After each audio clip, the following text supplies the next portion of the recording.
Boa noite, pessoal.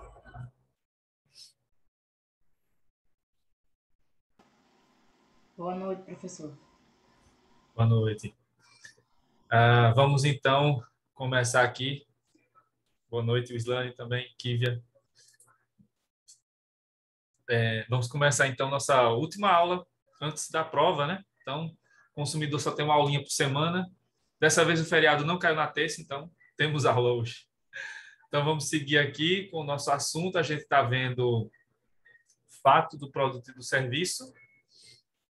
Mais tarde eu passo para vocês aqui o calendário, né, das provas e tudo mais. Como é que vai ser, quais serão as datas. Não só da segunda prova, mas se alguém for fazer reposição em final, né, também vou passar essas datas para vocês. Então, a gente está vendo o fato do produto, o fato do serviço. Já vimos as situações que configuram o fato do produto, o fato do serviço. E a gente parou na aula passada nas excludentes de responsabilidade. E aí vimos as excludentes explícitas, que são as relacionadas ao fato do produto e também aquelas relacionadas ao fato do serviço. E aí faltou ver as implícitas, que são caso fortuito e força maior. Então, só recuperando aqui, né? As excludentes no fato do produto são 3, que estão lá no artigo 12, parágrafo 3º, já vimos. As excludentes do fato do serviço são 2, que são as do artigo 14, parágrafo 3º, né? E aí, só lembrando, né, que mesmo não tendo a previsão de execução de serviço falsificado ou clandestino, apesar da existência de ligações clandestinas de energia, água, internet, TV a cabo, dentre outros serviços, e aí, nestes casos, mesmo o serviço sendo clandestino ou falsificado, a responsabilidade de quem o forneceu, aí nesse caso vai se buscar a responsabilidade da pessoa que forneceu o serviço. Só que, como são atividades ilícitas, é complicado de encontrar quem é o responsável por esse problema, né, por esse defeito no serviço. Então, aí acaba se usando, como eu falei na aula passada, né, como analogia, a situação do serviço falsificado, com o serviço não executado por aquele fornecedor, como causa de excludente, né? E aqui as hipóteses, né? Defeito causado por outra origem que não serviço, culpa exclusiva não concorrente do consumidor do terceiro, que eu falei disso, né? Não pode haver aqui culpa concorrente. Mesmo que tenha havido culpa concorrente, aqui a responsabilidade segue sendo do fornecedor de forma objetiva. Então, só pode haver aqui a excludente se for culpa exclusiva total do consumidor. Se houver algo de responsabilidade do fornecedor, então não se aplica essa excludente. Vai ser responsabilidade mesmo do fornecedor. E aí, então, caso fortuito força maior, né, que é a excludente aqui que faltou falar, são as excludentes que faltaram falar. E aí não há previsão no CDC para esta espécie de excludente de responsabilidade. Por isso que ela é considerada implícita, porque ela não está prevista no CDC. Você olha o CDC em todos os artigos e não vai encontrar em nenhum momento a menção ao caso fortuito ou à força maior, certo? No entanto, a maioria da doutrina e o posicionamento majoritário dos tribunais permite que se utilize, a partir da teoria do diálogo das fontes, a previsão expressa do artigo 393 do Código Civil para permitir tais situações no direito do consumidor. Como vocês sabem, né, já estudaram isso no direito civil lá nas obrigações, existe o caso fortuito força maior, que são excludentes de responsabilidade lá no direito civil e também podem ser aplicadas aqui. Não há problema, a gente usa a teoria do diálogo das fontes para trazer essas excludentes para o direito do consumidor. Por que isso acontece aqui? Vale sempre lembrar, a responsabilidade do fornecedor aqui não é integral, né? Não é aquela teoria do risco integral, é a teoria do risco proveito. Então, só se houvesse risco integral é que o fornecedor seria responsável por essas situações de caso fortuito e força maior, e não é o caso, né? Então, aqui é possível usar essa excludente. Estamos ainda vivendo, né, sob essa excludente no direito do consumidor para várias áreas, porque a Covid-19 foi um episódio de um caso fortuito ou força maior, né? Por isso que houve aí algumas determinações legais, justamente para que houvesse uma diminuição da responsabilidade dos fornecedores ou para que eles não fossem responsabilizados por algo que não deram causa, né? Por isso que ainda há, principalmente nos setores de turismo, de passagens aéreas, de ônibus e tal, ainda há alguns resquícios aí da pandemia, mesmo ela chegando próxima do fim já, né? Ainda não acabou, claro, mas já está bem melhor do que no início do ano, mas ainda há vários resquícios dessa situação da Covid que estão refletindo aí no direito do consumidor. É o caso que estamos vivendo, então, agora, né? Que comprova, né, sem sombra de dúvidas, a possibilidade de aplicação dessa excludente no direito do consumidor. Então, como eu falei, né, só corroborando, a principal razão para tanto é que a teoria do risco adotada pelo CDC não é um risco integral, o que impede que situações que não puderam ser previstas pelo fornecedor sejam objeto de responsabilização. Então, é o que acontece aqui. Como são situações não previstas pelo fornecedor, né, são situações que estão fora do seu alcance, do seu controle, materialmente falando e juridicamente falando, então, acaba que isso leva às excludentes, caso fortuito e força maior. Aí, só lembrando a redação do artigo 393 do Código Civil, o devedor não responde pelos prejuízos resultantes de caso fortuito ou força maior, se expressamente não se houver por eles responsabilizado. Aí sempre é aquela regra, né? Se no contrato houver a responsabilidade colocada expressamente, mesmo nessas situações, está valendo, não é excludente. Agora, se não houver essa cláusula de responsabilidade por caso fortuito ou força maior, então gera-se a excludente se a situação ocorrer. Parágrafo único. O caso fortuito ou de força maior verifica-se no fato necessário, cujos efeitos não era possível evitar ou impedir. E aí tem só uma distinção da doutrina, lá da época ainda, né, mais antiga, que faz uma distinção entre caso fortuito e força maior. Orlando Gomes fez essa distinção décadas atrás. Então, na definição clássica de Orlando Gomes, o caso fortuito é evento totalmente imprevisível, enquanto a força maior é um evento previsível, mas evitável. No final das contas, resultados acabam acontecendo semelhantes, porque vão cair na mesma, vão desaguar, né, na mesma excludente. São forças físicas ou da natureza que escapam ao controle do homem, que podem ocorrer tanto antes quanto após a introdução do produto no mercado de consumo. Então, essas forças físicas ou da natureza vão sempre escapar do nosso controle, e aí elas podem aparecer tanto antes quanto depois que esse produto já estiver, o produto ou serviço estiver já no mercado, certo? Só lembrando aí que vocês já sabem, né, como é que funciona o caso fortuito e a força maior. Para o Zelmo Denari, se houve uma dessas hipóteses após a introdução do produto no mercado, configura-se a excludente. Então, se houve uma das hipóteses de caso fortuito ou força maior após a introdução do produto, então configuraria-se ali a excludente de responsabilidade. Como tem acontecido, que eu falei agora e repito, com a Covid, né? Seria uma situação típica dessas. Diante disso, o caso fortuito e a força maior também podem ser alegados como excludentes pelos fornecedores, tendo-se em vista que são cláusulas gerais de direito civil, aplicáveis também aos casos de acidentes de consumo. Então, vale também do mesmo jeito para o direito do consumidor. No lugar lá de devedor, a gente usa a expressão fornecedor e utiliza as excludentes para os casos de K. Agora, é sempre necessário observar a distinção entre fortuito interno e fortuito externo.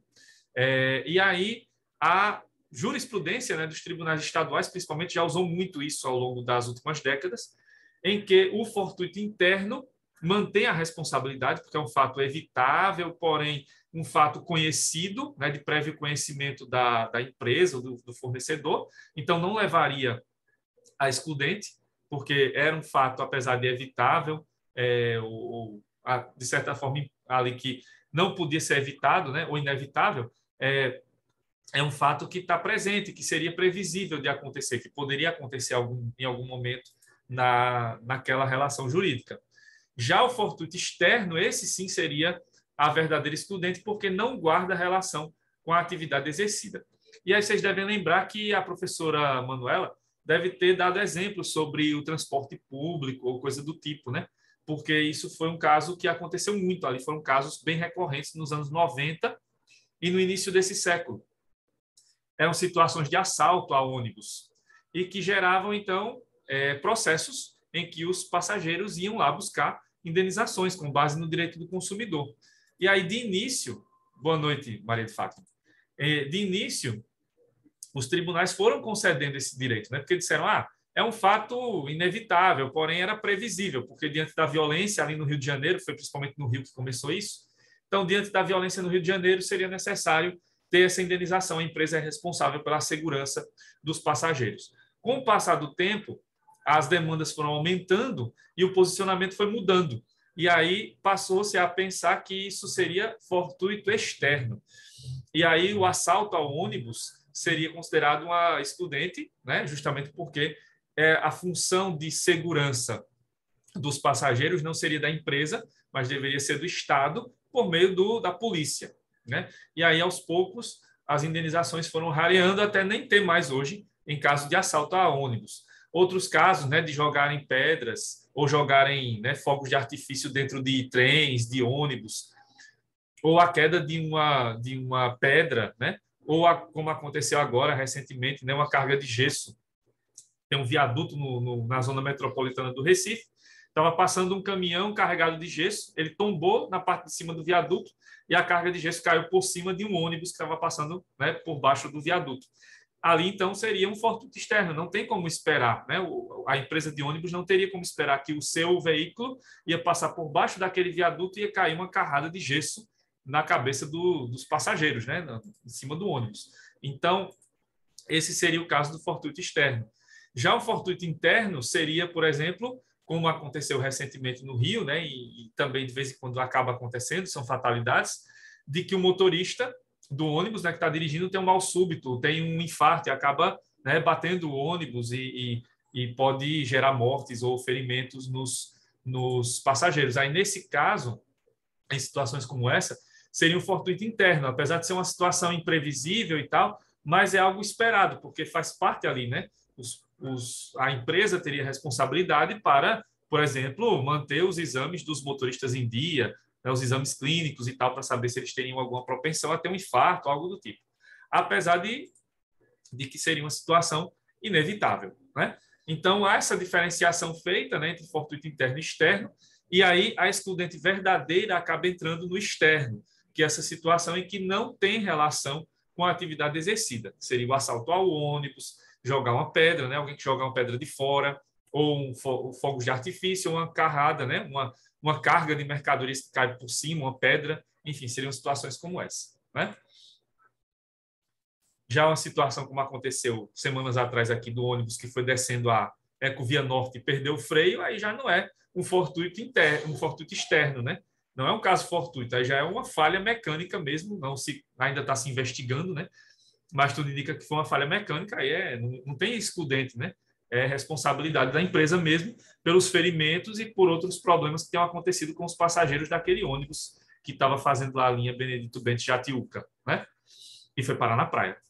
Quase que entrava na água. E aí os passageiros, claro, devem ter passado por momentos terríveis de aflição, com o ônibus descendo a ladeira sem freio. Mais um caso aqui em Maceió, infelizmente, né, proveniente de falta de manutenção. Provavelmente sim, né? Provavelmente sim. Como aconteceu com a Veleiro, agora se repete com a Real Alagoas, né?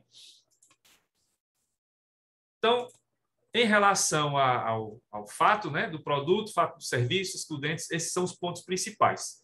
Agora eu vou mostrar para vocês aí na sequência alguns casos, né, para a gente ver como é que o STJ e tribunais estaduais têm julgado situações como essas, né, casos exemplificativos, e depois a gente já vai passar para outro assunto, né, finalizando aqui, que vão ser os pontos necessários sobre decadência, prescrição, as questões sobre garantia, intervenção de terceiros e a ação de regresso, que então é o nosso último assunto aqui, tá? Sobre as excludentes, caso fortuito e força maior, alguma dúvida aí, pessoal?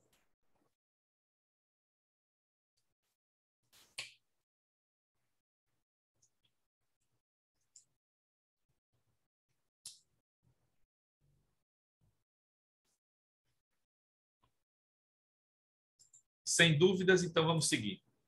Então vamos para o estudo de casos. Primeiro caso aí do STJ, um recurso especial 1.328.916, que teve como relatora a ministra Nancy Andrighi, que foi julgado ali em 24 de março de 2014. Esse caso foi bem interessante, porque ele começa como vício e termina como fato. Vamos ver o que é que fez a Nancy Andrighi levar essa posição de conversão, né, de vício em fato, e se houve a decisão ali dos outros ministros nesse sentido também. E o fato aqui que aconteceu foi um fio de cabelo encontrado dentro de um pão de forma. Vamos ver como isso se desenrolou. Então, ação de reparação por dano material e compensação por danos morais ajuizada em desfavor da Bimbo do Brasil, limitada, na qual alega que adquiriu uma embalagem de pão de forma de fabricação da recorrida e no dia 16 de março de 2009, ao consumir 2 fatias do produto, constatou que havia um objeto semelhante a um fio de cabelo dentro do pão. A vítima entrou em contato com a recorrida, que se limitou a orientá-la a ir até o supermercado, onde tinha adquirido o produto, para trocá-lo por outro. Diante do descaso manifestado pela fabricante, dirigiu-se à delegacia e registrou a ocorrência, tendo sido realizado o exame do material, constatando-se tratar de um corpo estranho firmemente incrustado nas fatias de pão de forma, reconhecido como um fio de espessura capilar. Na primeira instância, lá no DF, no Rio de Janeiro, julgou-se parcialmente procedente o pedido formulado, apenas para condenar a Bimbo do Brasil ao pagamento de R$ 3,12, a título de reparação por dano material, acrescido de juros e correção monetária, além das custas e honorários fixados em R$ 200, reconhecendo-se apenas a ocorrência de vício do produto. O TJ negou recurso de apelação no Rio de Janeiro. Então, na primeira instância, considerou-se que era vício apenas, então só se pediu ali, só se concedeu o ressarcimento do valor comprado, né, da mercadoria. O TJ negou a apelação, né, que queria manter ali o posicionamento de fato, e aí o recurso chegou ao STJ. E aí no STJ houve a virada, né, porque a Nancy Andrighi entendeu de maneira diferente do juiz de primeira instância e dos desembargadores da Câmara, responsável ali por julgar as questões de consumidor no Rio de Janeiro. E aí a Nancy Andrighi votou da seguinte maneira: na hipótese, a questão que se coloca, portanto, é referente à configuração ou não do dano moral. E, diferentemente do que entendeu o tribunal de origem, reputo que não se trata de mero dissabor da vida cotidiana o fato da recorrente, ao morder o pão de forma que adquirira, ter encontrado um fio de espessura capilar no seu interior. O próprio acórdão reconhece que a situação é capaz de gerar um sentimento de indignação, asco e frustração na recorrente. E esta corte já reputou configurado o dano moral em situações semelhantes a essa, na qual houve ingestão, ainda que parcial, de produto contaminado ou em condições impróprias, especialmente quando apresenta situação de insalubridade, oferecedora de risco à saúde e ou incolumidade física. Nas hipóteses em que a ingestão do produto em condições impróprias, o sentimento de repugnância, nojo, repulsa, que poderá se repetir toda vez que se estiver diante do mesmo produto, dá ensejo a um abalo moral passível de compensação pecuniária. E aí, nesse momento, a Nancy Andrighi converteu o vício em fato do produto. Segundo ela, a ingestão desse produto faz com que se mude, né, a configuração de vício para fato. Então, o fato de você olhar para o pão, ver o cabelo e não ingerir é vício. Mas se houve a ingestão, aí seria fato. Foi o que ela, né, foi colocando aqui como argumentos para a conversão de vício em fato. Aliás, grande parte do dano psíquico advém do fato de que a sensação de ojeriza se protrai no tempo, causando incômodo durante longo período, vindo à tona sempre que se alimenta, em especial do produto que originou o problema, interferindo profundamente no cotidiano da pessoa. Forte nas razões, dou provimento ao recurso especial para condenar a Bimbo do Brasil ao pagamento de R$ 5.000 ao título de compensação pelos danos morais suportados pela recorrente, acrescidos de correção monetária e juros moratórios, sendo esses últimos a contar da data do evento danoso, mais custas e honorários de 10%. Então, o que era R$ 3,12 virou 5.000, né? Houve essa conversão, então, de vício em fato, danos materiais apenas para danos morais também, né? Mostrando que, às vezes, o STJ pode majorar, pode aumentar o valor da indenização e considerar outras agravantes. Nem sempre há uma diminuição, porque há um pensamento, né, de que a cada instância que vai se subindo, vai diminuindo o valor da indenização. Nem sempre isso acontece, né? Apesar de que comumente tem acontecido isso, né? Primeira instância é um valor, no Tribunal de Justiça Estadual esse valor é reduzido, e quando chega no STJ, o valor é reduzido mais ainda. Isso tem acontecido muito. Mas nesse caso, não, foi o contrário, né? Houve uma majoração do valor a ser pago, né, a título de indenização. Esse segundo julgado foi o recurso especial 1.818.900, que também teve como relatora a ministra Nancy Andrighi. Foi julgado em agosto de 2020.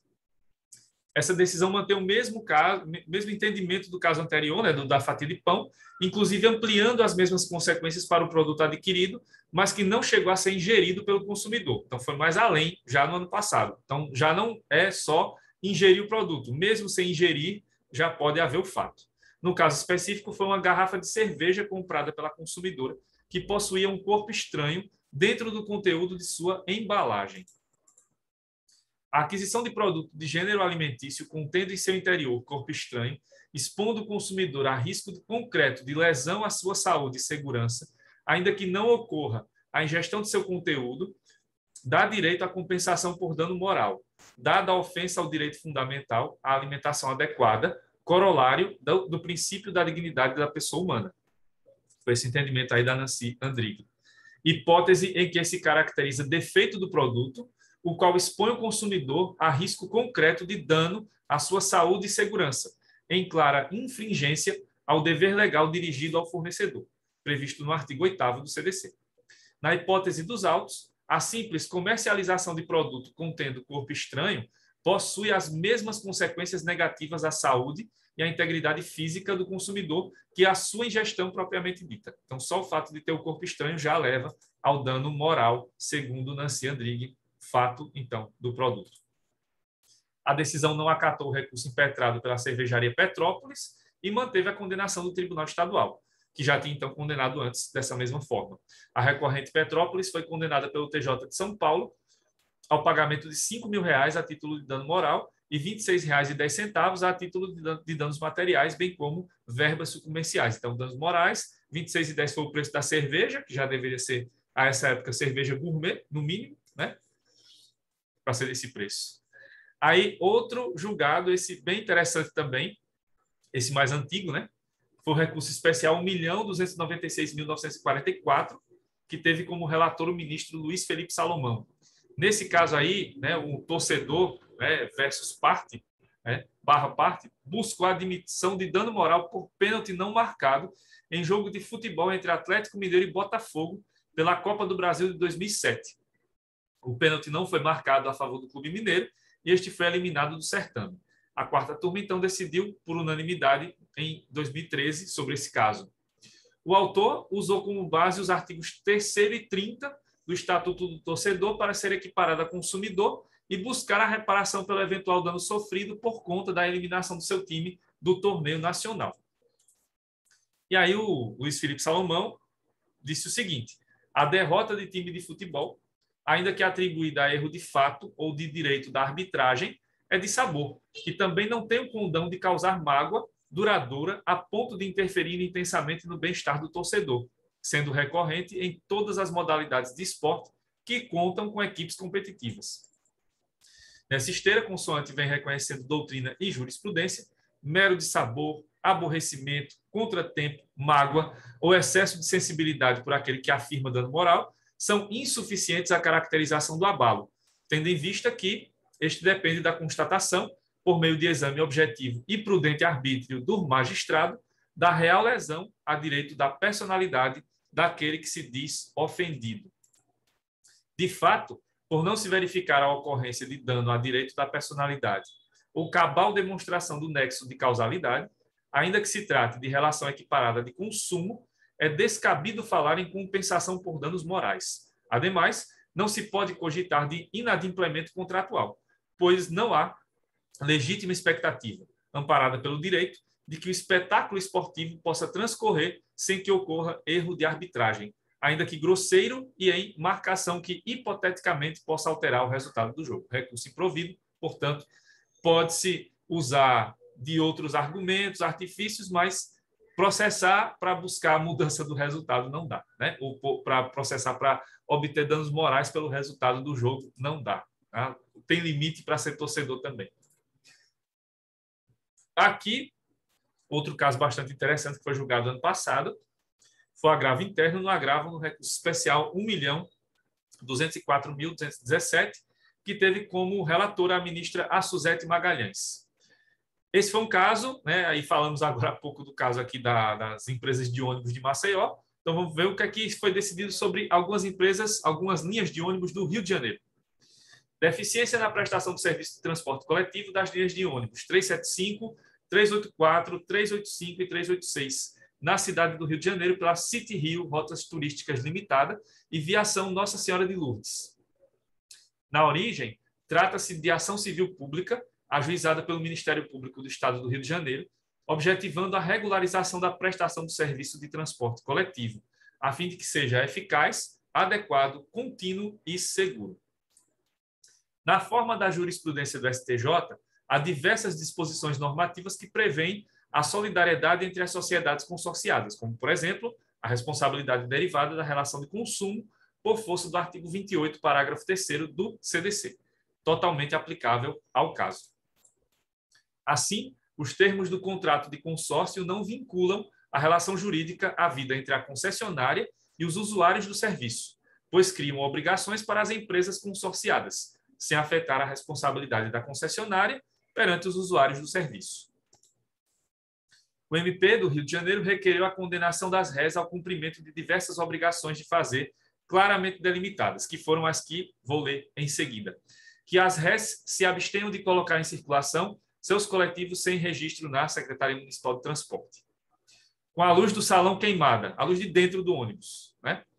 Com a porta dianteira e traseira empenada, com o banco com assento solto, com inoperância do limpador do para-brisa, com inoperância das travas das portas, com inoperância da luz de freio, para não circular com frota em número menor que o determinado, apagar quantia a título de danos materiais e morais.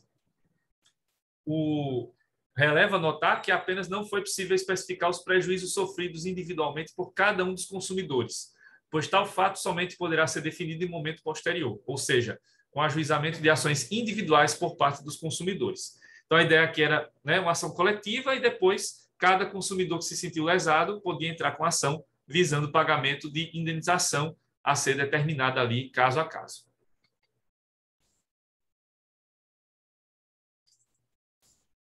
O acórdão do TJ do Rio ressaltou que, por mais que a recorrente alegue não possuir responsabilidade pela operação das linhas, tal argumento não se coaduna com o ordenamento jurídico vigente, sendo a empresa líder do consórcio Internorte de Transportes responsável pela prestação do serviço público em comento, e que o fundamento da condenação está disposto no artigo 28, parágrafo 3º do CDC, não havendo que se falar em omissão ou contradição. O agravo foi improvido, mantendo as decisões anteriores de condenação das empresas às obrigações de fazer. E quanto aos danos morais, esses devem ser interpostos caso a caso, à medida que os consumidores ajuizem ações nesse sentido. Então, aqueles pedidos do MP foram todos acatados, né?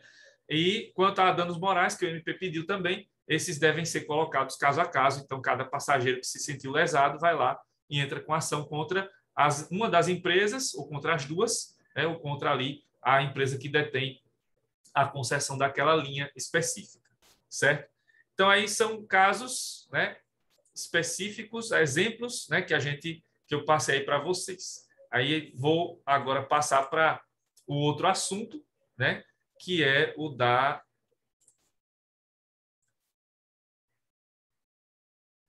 decadência e da prescrição. Intervenção de terceiros, ação de regresso também.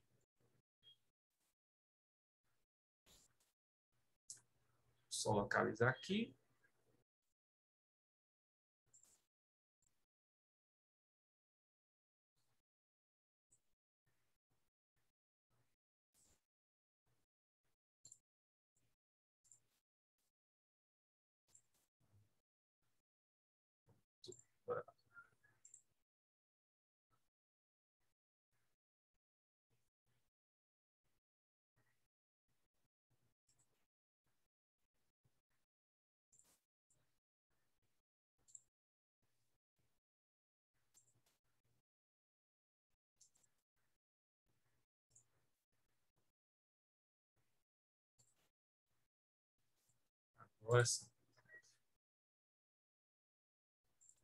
Pronto. Aqui a gente vai ver, né? Esse é o último assunto aí para a nossa prova. Vamos até onde der hoje, né? Decadência, prescrição, intervenção de terceiros e ação de regresso no direito do consumidor. Então, começando pela decadência, a decadência tem como base legal aqui o artigo 26 do CDC, né? Vocês já sabem como funciona a decadência, só que aqui tem umas regras que precisam ser ter sempre atenção, tá? Porque a decadência no direito do consumidor é diferente, por exemplo, lá do direito civil. Então, atenção aqui a algumas diferenças básicas.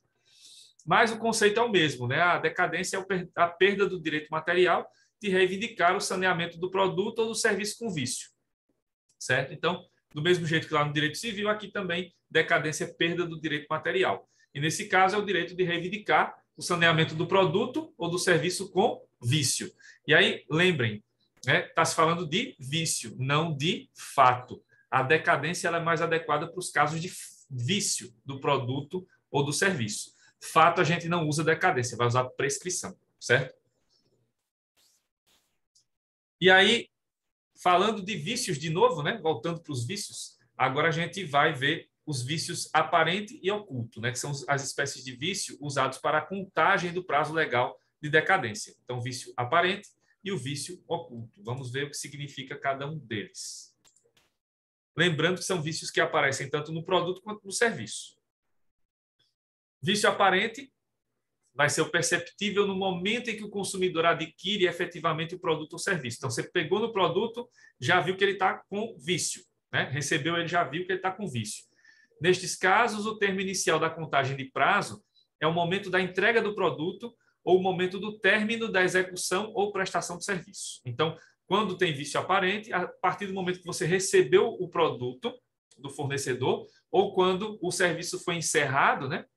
A prestação de serviço, aí você já percebe o vício. A partir dali começa a contar o prazo para você buscar a solução para aquele problema, o vício aparente que está ali, né, à mostra. Você consegue vê-lo, percebê-lo de maneira bem clara.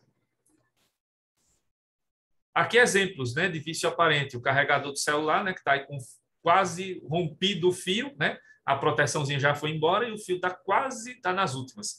E o ventilador que está ali com uma hélice quebrada, né? Então, dá para ver claramente que eles estão com vício, né? Vício aparente. E aí, como é que funciona a contagem do prazo aqui, né? O artigo 26, parágrafo 1º, coloca a determinação. No caso de vício aparente, inicia-se a contagem do prazo decadencial a partir da entrega efetiva do produto ou do término da execução de serviços, como eu tinha falado. Já o vício oculto, né, é outra espécie de vício que também aparece tanto no produto quanto no serviço e tem esse seguinte conceito. O vício já pode existir no momento em que o consumidor adquiriu efetivamente o produto ou serviço, mas somente será perceptível em momento posterior. Então, o vício oculto você não vê agora, você vai ver depois, daqui a um dia, 2, 3, daqui a um mês, 3 meses, 5 meses, 10 meses, anos depois, né? E aí vem a questão, né? O vício oculto ele pode ser percebido até anos depois. Será que ele ainda é indenizável tanto tempo depois? Aí tem que se levar em consideração alguns fatores que vamos ver aí na sequência. Para que o vício oculto seja indenizável, é necessário levar em consideração o tempo de vida útil do produto ou serviço. Então, lembra de novo disso, né? Cada produto, cada serviço tem um tempo de vida útil. Então, é esse período que será levado em consideração para se determinar até onde esse vício vai ser indenizável. Porque se o tempo de vida útil daquele produto é de 10 anos e o vício só aparece 30 anos depois, já não será mais um vício indenizável, certo? Então tem que se levar em consideração esse fator. Não só ele, mas ele é essencial. E aí exemplos de vício oculto, né? A bateria do celular, que deveria estar perfeita, né, como está à direita, mas a esquerda está inchada, né? Isso só vai aparecer quando realmente o vício já está, né, extrapolando tudo, quando começa a romper ali, né, as juntas, né, e as conexões, os encaixes do celular, e o teto, né, que desabou ali. Então tinha alguma infiltração e o teto desaba. Perdão. Então há o desabamento do teto, né, do forro, e aí nesse caso, era um vício que já estava presente, mas só foi perceptível quando ocorreu o desabamento de parte do teto aí, né? Vício oculto. Então, aplica-se, pois, o critério da vida útil, ou seja, a expectativa legitimamente esperada de tempo de duração do produto ou serviço, e, em tese, deve ir, se vamos falar de tempo de vida útil, né? Esse tempo ele deve ir além do prazo de garantia contratual e legal do produto ou serviço oferecido pelo fornecedor fabricante ou pelo fornecedor direto. Então, pode ultrapassar, inclusive, o período de garantia, certo? Porque vai se levar em consideração a data em que o vício foi detectado pelo consumidor. Então, é o parágrafo 3º do artigo 26 que determina, né, a contagem do prazo, como é que funciona. Tratando-se de vício oculto, o prazo decadencial inicia-se no momento em que ficar evidenciado o defeito. Então, pode ser hoje, amanhã, daqui a 10 anos. Então, pode passar, sim, do período de garantia, não há problema. Claro, leva-se em consideração o tempo de vida útil, mas o prazo de garantia pode ser ultrapassado. Prazos são variáveis dependendo do produto, exatamente. Vamos ver que prazos são esses colocados pela lei e outros que podem aparecer também pelo contrato, né? Então, aqui estão os prazos. São 2 prazos legais, né? Que estão no artigo 26, incisos 1 e 2. Então, o direito de reclamar pelos vícios aparentes ou de fácil constatação caduca em 30 dias, tratando-se de fornecimento de serviço e produtos não duráveis, e 90 dias, tratando-se de fornecimento de serviço e de produtos duráveis. Então, o CDC faz a distinção: produtos não duráveis e produtos duráveis. Os não duráveis têm prazo de 30 dias para se resolver o problema, né, decadencial, para se buscar ali o direito de reclamar pelos vícios. 90 dias se forem produtos duráveis. Então, esse é o prazo legal, colocado pelo CDC, certo? E aí se menciona vícios aparentes, certo? Mas esse prazo também é colocado para o vício oculto. Só que aí você usa os 30 dias ou 90 dias a partir da data em que o vício for constatado, certo? E aí, dependendo do produto, se é durável ou não durável, aí vai se seguir esses prazos. Então, por exemplo, produto não durável. Então, açúcar, feijão, então seria ali produto não durável, né? Produto perecível. Então, seria o prazo de 30 dias. Uma geladeira, um celular, aí seria prazo de 90 dias por serem supostamente produtos duráveis, certo? E aí, então, distinção entre produtos duráveis e não duráveis. O prazo é menor para os não duráveis, 30 dias, maior para os duráveis, 90 dias. Apesar de que o caput se refere apenas aos vícios aparentes, estes prazos também são usados para os vícios ocultos, e aí a gente usa o artigo 26, os incisos, junto com o parágrafo 3º, como eu falei, levando-se em consideração a contagem do prazo a partir da data em que o vício foi constatado pelo consumidor. Os prazos previstos pelos incisos 1 e 2 do artigo 26 somente são aplicáveis à parte estritamente ligada ao vício do produto ou do serviço. Então, sempre lembrando disso, usa-se o prazo de prescrição para o caso de se requerer judicialmente danos morais e materiais decorrentes do vício. Então, se é preciso entrar na justiça, não vai se usar os prazos aí de 30 ou 90 dias, vai se usar prazo de prescrição, que veremos que é bem maior, né, na segunda parte da aula. E aí os prazos decadenciais do CDC são aplicados em conjunto ou em separado, em relação aos prazos de garantia estabelecidos pelo fabricante ou pelo lojista. Aí vamos falar um pouco de garantia, porque esses prazos de decadência, eles são garantia, né? O artigo 26, ele representa o que a gente chama de garantia legal, mas tem outras formas de garantia. Então vamos ver isso, né? Então, segundo a doutrina, existem 3 espécies de garantia no direito do consumidor: legal, contratual e estendida.